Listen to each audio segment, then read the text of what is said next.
Welcome to Amazing Animals, the show where we bring you all the most fantastic facts about animals and the science associated with them.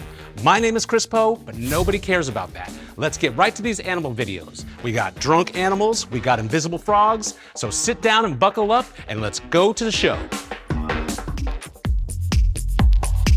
It's no secret that many animals have more acute senses than humans, even being able to detect magnetic fields, with an ability called magnetoreception. But now a new study suggests it might have less to do with an animal's innate ability and more with microbes living inside their bodies. Magnetotactic bacteria, or MTB, use magnetic structures to maneuver via magnetic field lines. And through symbiosis, wildlife genomist Robert Fitak and his co-authors hypothesized they form a symbiotic relationship with animals, giving the creatures a minor superpower while the microbes get a nice place to live. But there are problems with this hypothesis. Principally, what's the pathway for magnetic detecting microbes to communicate with the animal? They're not entirely sure, but they're following evidence from a previous study that found that particular link between MTB and microscopic marine protists. And the researchers say their current study has uncovered that MTB are far more common than previously thought, going largely overlooked. The team are now testing their hypothesis, experimenting with whether birds lose their keen magnetic-driven sense of direction after receiving antibiotics.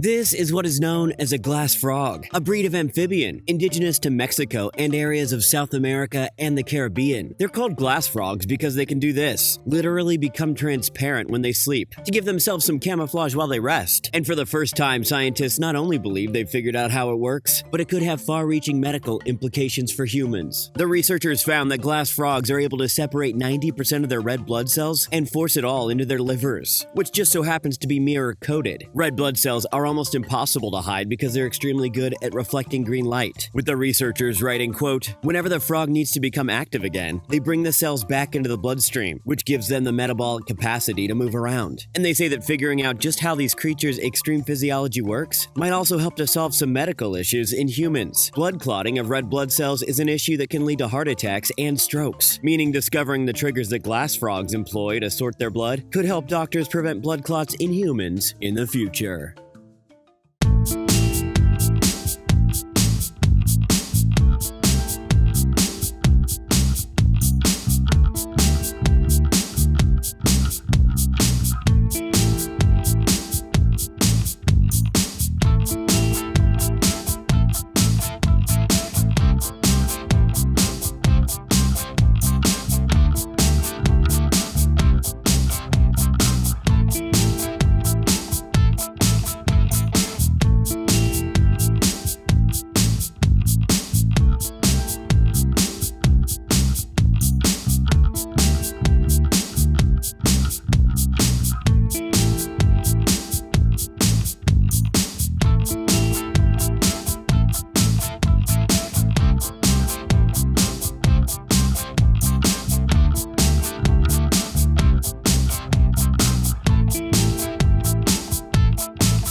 Man, that's terrible. I need to get my hands on some of that Bertram palm nectar.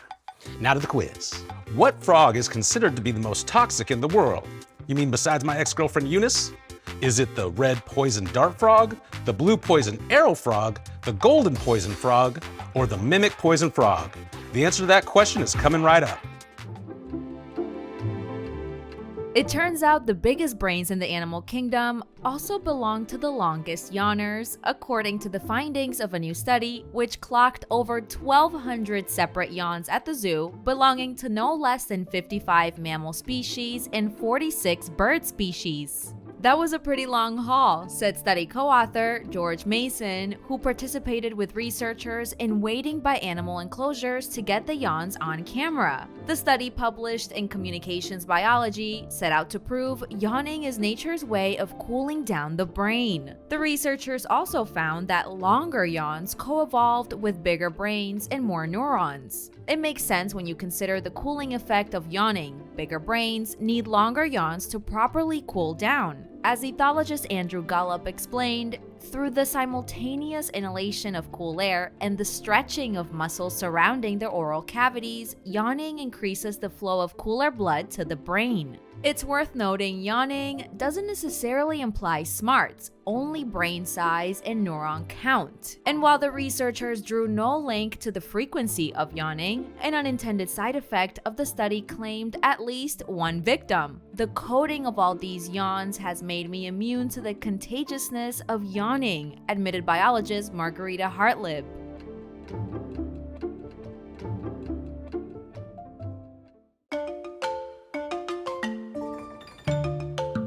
Dogs aren't called man's best friend for no reason. They've been the companions of humans for millennia. However, we actually don't exactly know how many millennia. But now, after discovering an ancient canine bone in 1985 and using new methods of radiocarbon dating, scientists might finally have a better idea. Experts have now been able to pinpoint that the bone is from between 17,410 and 17,096 years ago. And they've also confirmed it is in fact a dog and not a wolf, meaning it's the oldest dog bone ever discovered, and reveals some pretty interesting things about when dogs became domesticated. Science Alert reports there are several theories about how that happened, and while some involve methods of humans domesticating them, others revolve around wolves self-domesticating themselves, hanging around human settlements, and scavenging from them in a symbiotic relationship. But while we will likely never know the answer to how it happened, these remains bring us one step closer to understanding when it happened. They've now traced the DNA back to its origin, and say it was a species that likely came into existence around 22,000 years ago, during the peak of an ice age, where humans and ancient soon-to-be domesticated wolves were forced into closer proximity in the few areas that life could survive.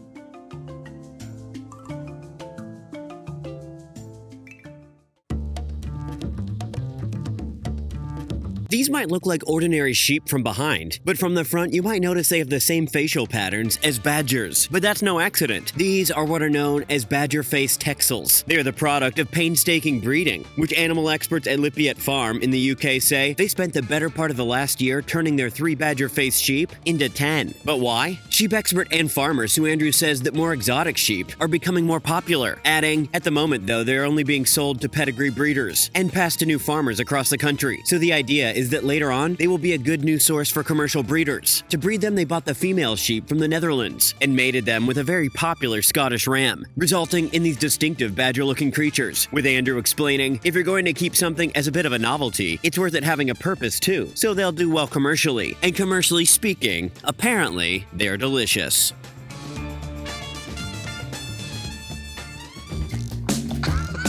I'm not gonna eat a badger sheep. You eat a badger sheep. We'll be back with more videos.